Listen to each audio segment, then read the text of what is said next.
The question is broad, but I'd like you to get specific with your answer. What role should the federal government play in job creation in our region of Florida? Please identify a specific example. If the answer is fewer regulations, which we often hear, cite an example of a regulation that should go away, please. Well, I have two ideas. One I think is by far the more important. Job creation has to be in technology. We have Indian River State College here. They have an incubator there, but we need to increase it greatly.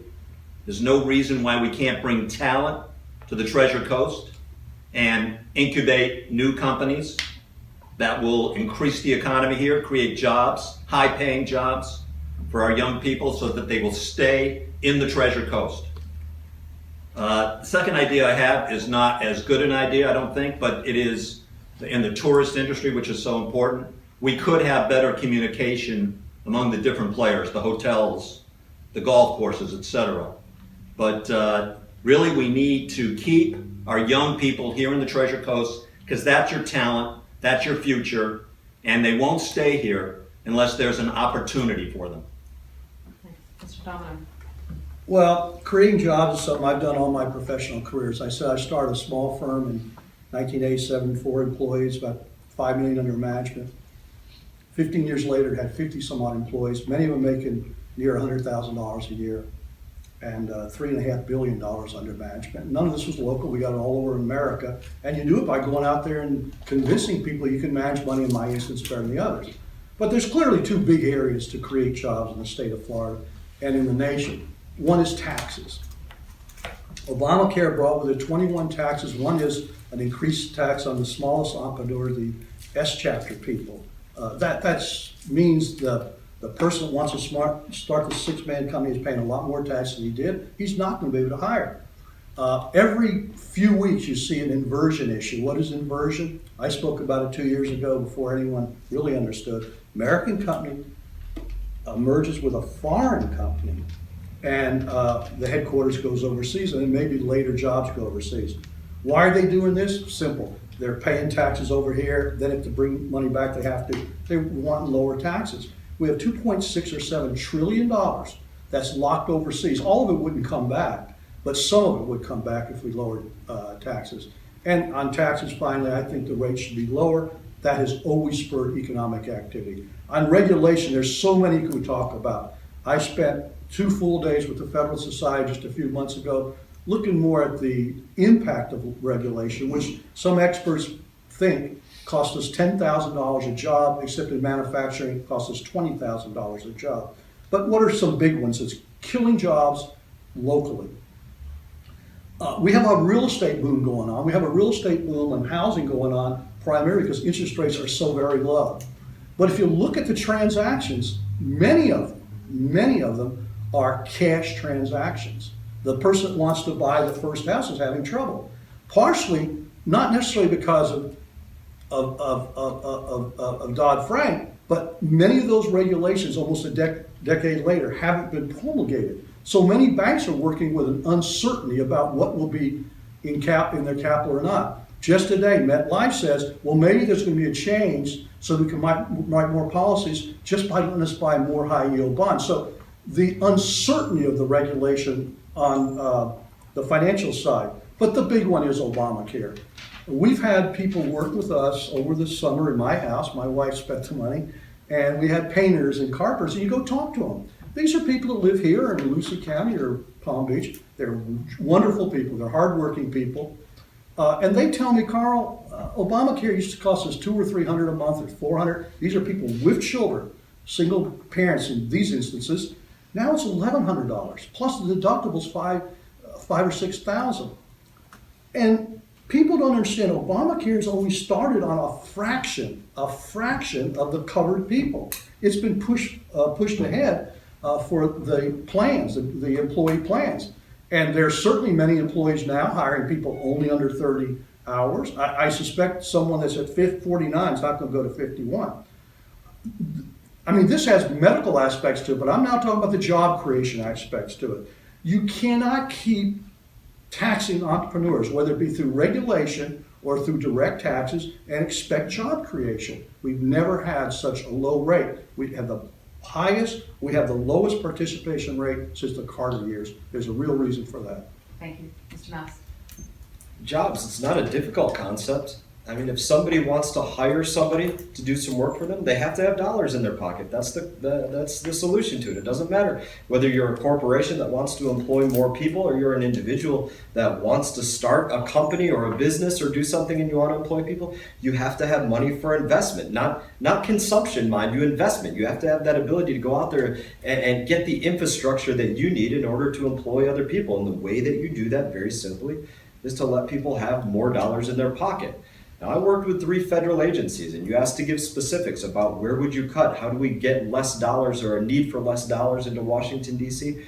I can tell you that every single federal agency I work for, National Nuclear Security Administration, the ATF, the Department of Homeland Security, the VA, who I'm serviced by, and including while I spent my time in the military, every agency comes to the end of the fiscal year, they look inside their budget and they say, okay, it's the end of our year, we need to spend every dollar that we have left on anything that we can spend those dollars on. I give a very specific example of my time under Department of Homeland Security, where they came to me and said, okay, there's 10 of us in our office, we have $2,000 left, let's all get a new $200 knife.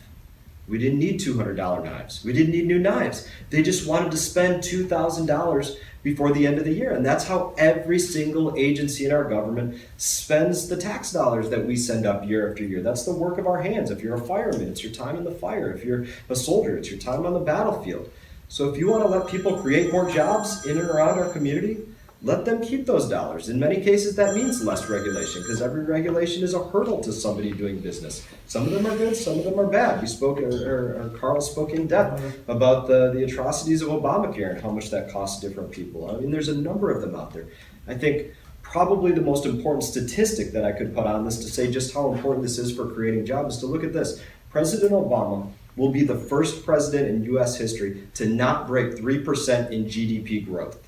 And why is that important? Because every single percentage point of GDP growth is literally worth hundreds of billions of dollars to our economy. That's job creation. It's worth hundreds of billions of dollars, every percentage point of that. And people look at taxation. Taxation was discussed already. It's estimated by groups like Heritage and American Enterprise Institute that good tax reform could result in as much as 15% GDP growth. So you want to know how to bring back jobs to our small town and every other small town around?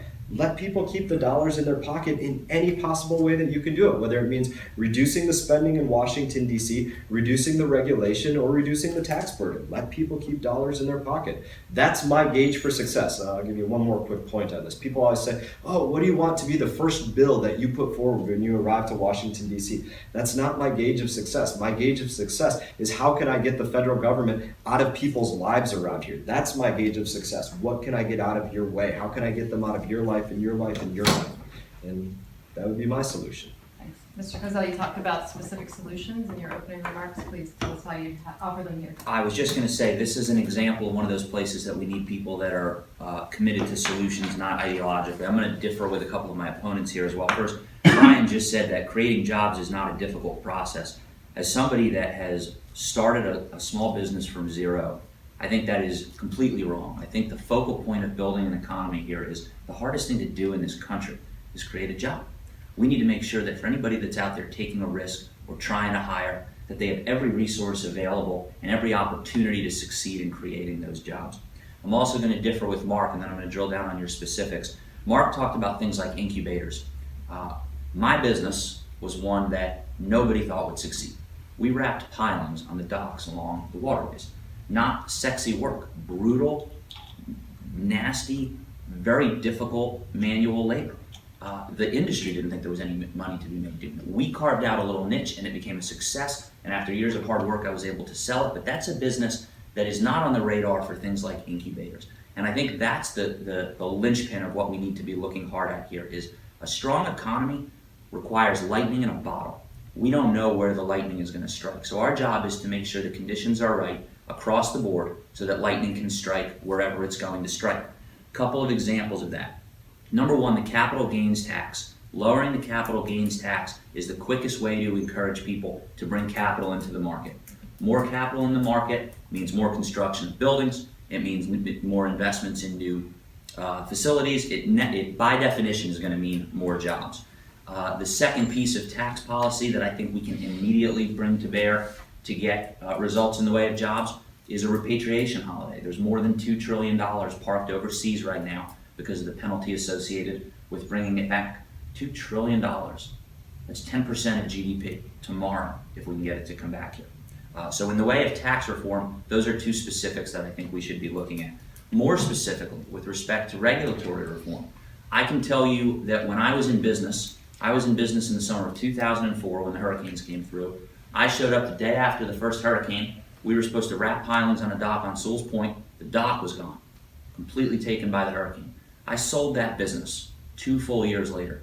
And that poor woman, who's now incidentally a supporter in the campaign, had not been able to rebuild that dock because she couldn't get the permits to do it. 2 years she sat waiting. That means she can't have a dock. It means she can't buy a boat. It means somewhere there's a seller of lumber that can't sell the materials to build the dock. It means somewhere there's a marine contractor that can't pay employees to build the dock.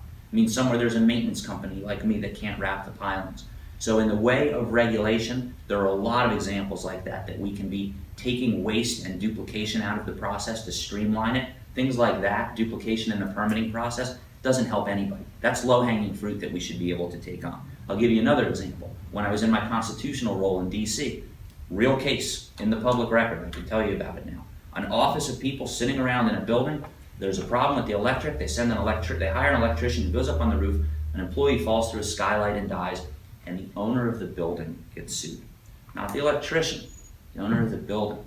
There's a complex mechanism of why the regulations work that way, but that's an example of a result that is completely unintended in the way that we set up. When we set up these systems that are supposed to keep people accountable and hold them in check and prevent fall, this is somebody that did nothing. This is a bakery that sends a roofer on the roof to fix their roof and gets held liable for it. Those sorts of liability imposing regulations, can be devastating. And then Obamacare is a great example of an overbearing regulation that is coming crashing down on the heads of all sorts of small businesses. I have 2 friends that are each in business that are both sitting around the 45 to 47 employee threshold right now, and they won't hire because they don't want to come under the Obamacare mandate. That's a tragedy that there's an employer that needs to hire, and somewhere at home there's a working man or working woman that needs a job. And they're both foregoing what they need because there's a regulatory scheme that's impacting them. Okay, I'm So- gonna stop you there. Yeah. Thank you.